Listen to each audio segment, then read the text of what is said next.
Hey, what is going on YouTube? Aaron here. We are back, ladies and gentlemen. In today's video, we're going to be going over the must-have commander, the new commander. Most of you have probably already seen it on the homepage here, Mr. John Fisher. And I say must-have, he's just a very good commander for the British battleships. He's almost tailor-made for the battle cruisers, but he works very well on the British battleships as well. We've been using this whole update, and we've been having a lot of fun and a lot of success with him. On top of that, during this little mission here, you do get a few little goodies. This is, of course, Wargaming's way to get you to play their game either every day or spend a few, doubloons if you miss a day. But the campaign here lasts 4 weeks. It's basically just doing small daily missions, play a battle, earn 250 global, shoot down 2 aircraft. So very easy missions, but as you can see, when we had food poisoning here, I was not playing, obviously, and I actually missed a day here just because Legends sometimes hasn't been doing it for me recently. But if you are, a huge British battlecruiser fanatic or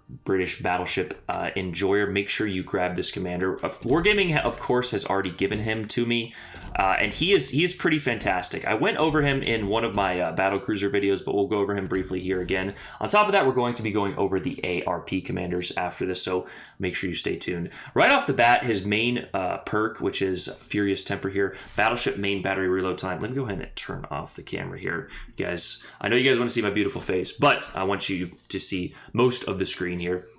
Furious Temper increases the main battleship reload time, or decreases it rather, as well as giving you a little bit of added range. Now, anytime a commander has these dual split perks, they're not going to be as much, for example, as just a commander with one perk. You can see De Revel here has about 5%, where this guy only has, 3. But just a great commander nonetheless. He's basically a fully offensive commander, and the Dance with Death perk is something I didn't really run initially, but after kind of looking at it, you don't really want to lose your speed with the British battlecruisers, and this is actually a pretty good perk. You're not really getting anything out of it if you position well, but if you tank a little bit of damage, and especially with the 4th slot, being the Master Mechanic perk, you can heal back all that damage. Now, of course, that will negate this perk a little bit, but regardless, you couple that with Reformer here, and again, Master Mechanic, and you've got yourself a pretty spicy commander who really is just tailor-made for the British battlecruisers. Now, that being said, Master Mechanic, I only have 4 heals at the moment. That's because he's not upgraded further. You need to get him to Legend 16 or Legend 4. Or I'm sorry, Rank 16 or Legend 4 in order to get that extra heal there. So just keep that in mind. You can see it goes +1, +1, +2, +2 for each added rank you get there. But without further ado, let's go ahead and take a look at the ARP commanders in the store here. Man, I just love looking at the store. Look at all of these just wonderfully laid items, including the ARP Musashi for a cool $100. I saw a post posted from someone else, from a Reddit user, where he asked, "I just bought the Musashi. Why can't I play in Standard?" And the reason, let me turn the face scan on for this. The reason he couldn't play in Standard is because he hadn't played the game yet. He hadn't unlocked Standard. Do you remember when you first started this game and you had to play AI for like 3 battles? So yeah, we're just giving people tier 8s now. But honestly, it's sometimes fun because I can just drive right by him and get 18 Citadels in my Petra or something.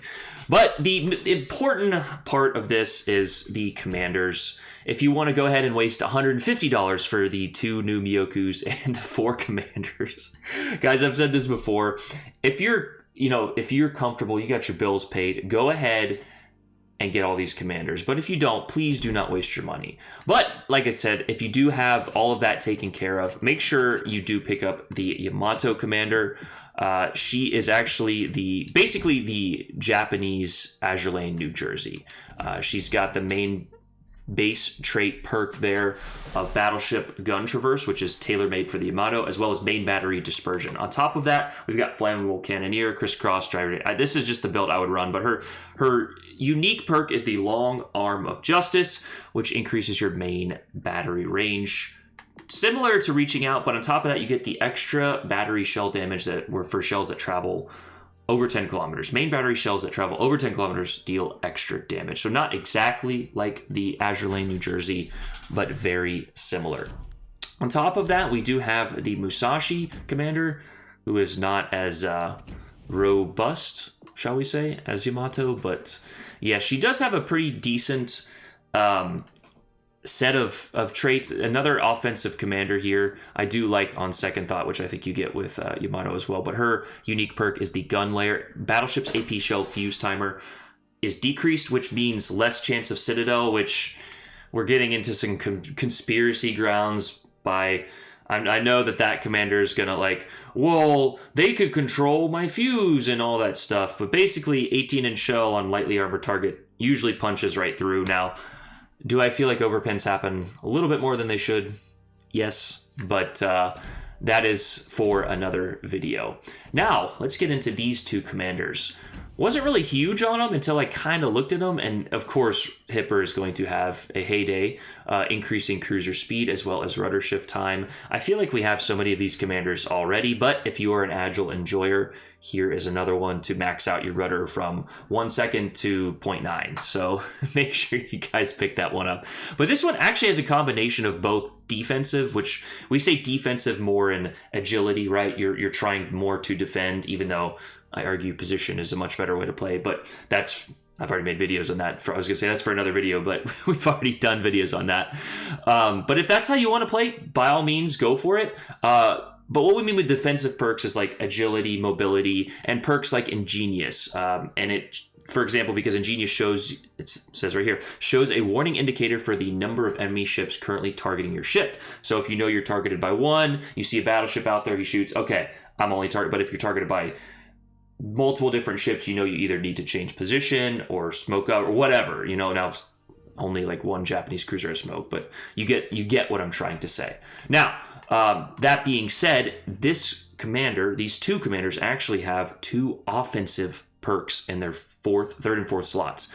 This one here is Deadly Assault, which decreases or minimum ricochet angle of your cruiser's AP shells, which is...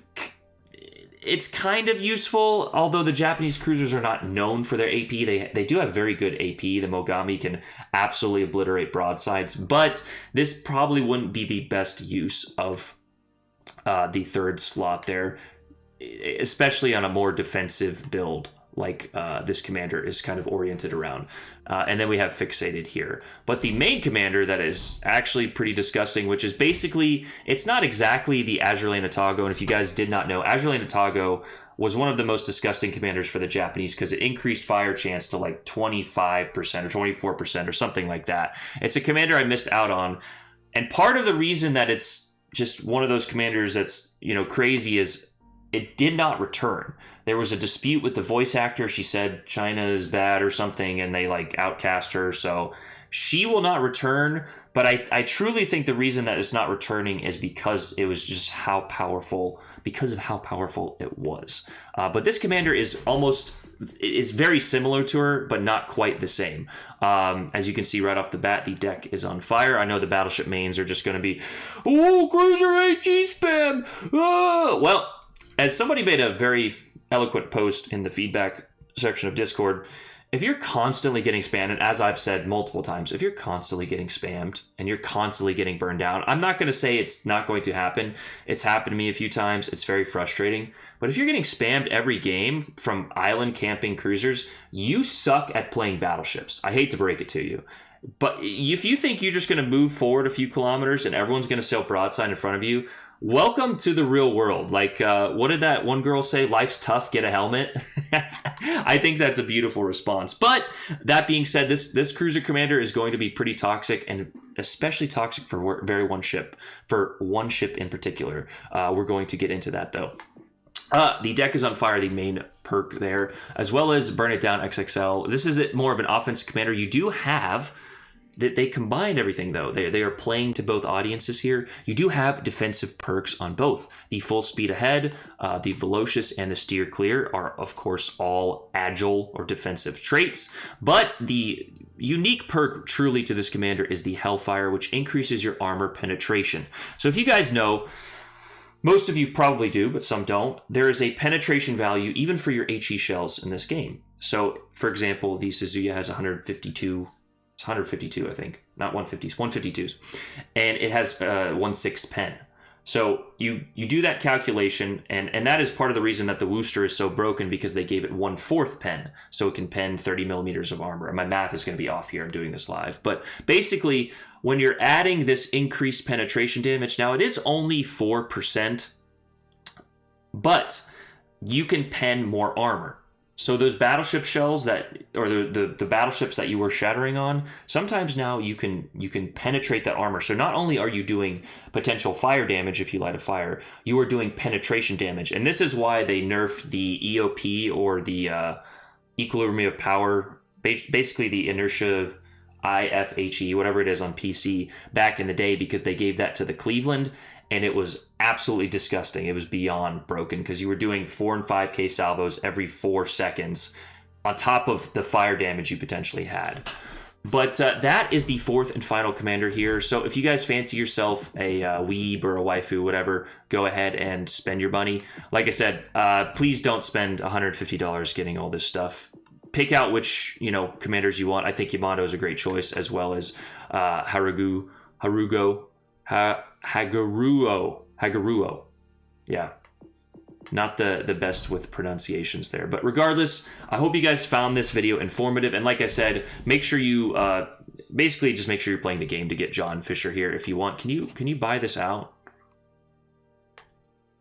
I don't think you can buy this out, but if you missed some, then you do have to pay a couple doubloons there. So make sure you are not missing out. It's Wargaming's way of getting you to play their game every day. When you play the game every day, you're more invested, you're more likely to spend money. We know their tactics, but if I explain to you the tactics while also explaining the commanders, then we all live in this happy world where adults can make their own where consenting adults can make their own informed decision, which I think is just truly the way. I hate when people are so polarized one way or another. It's like, how dare you spend money on a game? It's like, bro, you pay for cigarettes or something, it's like you're paying for OnlyFans or whatever, you know what I mean? Like, don't give me this this high horse mentality when you're like, but anyway, but I just want everyone to know the tricks of the trade. But yeah, that is the video, guys. Hope you guys enjoyed that. Let me know what you guys think. I will see you in the next one. I'm out. Peace.